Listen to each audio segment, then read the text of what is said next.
Hello, Paul Bowman here.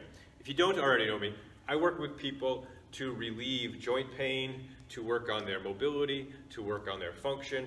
So that could be their knees, their hips, their back, their shoulders, their neck, anything like that. And I do so through applied functional neurology. Today, in this video, we're going to work on some ideas that could help you out if you have pain on one side of your low back. Before we get to that, if you need more help with your joint pain, definitely check out the description for freejointpainworkshops.com. Again, freejointpainworkshops.com. All right, so if I was working with you, low back pain or anything, we would want to check everything to see all the things that are going into that back pain. Without seeing you in front of me, I'm going to give you some ideas that could probably help. Test them out. So often, low back pain on one side is what's called a high hip, which is really your pelvis is coming up and jamming your back. So that is often from one glute, the side where the pain is, that glute and that hamstring tend to be weaker than the other side. So I'm going to give you some exercises. So if your right back was hurting, and you'd want to work your right glute, right hamstrings, and strengthen those up, and vice versa if it was on your left side. So let's look at, all right, how are we going to work on strengthening that right glute? As I say that with anything, never pushing into any joint pain. So yes, work your exercises, but work them to a point where you're definitely not aggravating anything, not pushing into any joint pain. All right, with a little posterior pelvic tilt. So draw your belly in with the idea of tilting your pelvis back, holding that, and you really want to think about the attachments. So anywhere from the top of your pelvis to your tailbone is one side of that glute, and then where it attaches to the top of the femur. So you're really trying to contract that as much as possible. So let's go with that pelvic tilt back, externally rotate from the hip, and go straight back, really contracting from the pelvis, top of the pelvis and tailbone, all the way down to the top of the femur, bringing those together.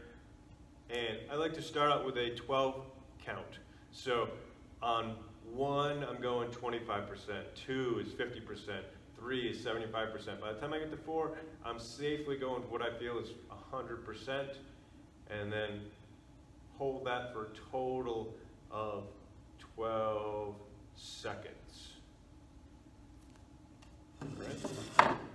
And then another action to really get that whole glute there is external hip rotation, extend back, and abduct. Again, really contracting that there for a good 12 count.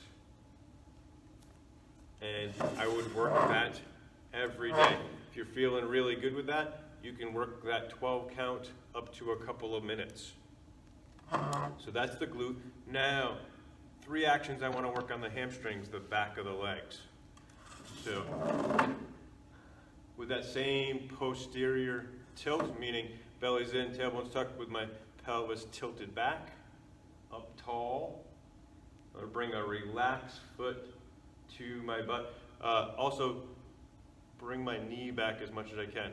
We tend to fold forward, so either we tend to lean forward, or we'll tend to bring our knee forward, or we'll tend to tilt the pelvis forward. So I want to open this up, get a good stretch on the hip in the front, but also work the hamstrings. So me up tall, pelvis tilted back, drive the knee back as much as I can, and relax foot to your butt, really working all the muscles in the middle of the hamstrings.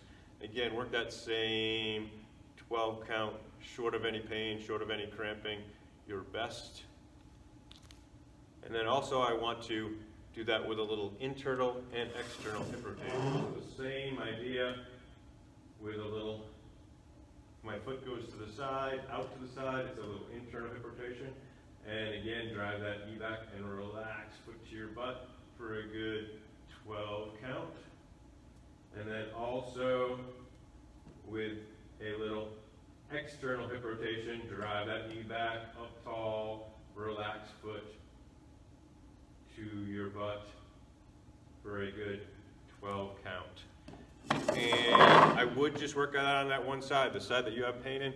Work that until you feel that that's even, and that your pelvis is even, and that your back tension is even. If that's not resolving, I think definitely encourage you to check in with anybody like myself. I might be biased, but anybody that's a good practitioner of functional neurology. Hope that helps. And remember, if you need more help with any kind of joint pain and mobility, check out freejointpainworkshops.com. Check out the link in the description.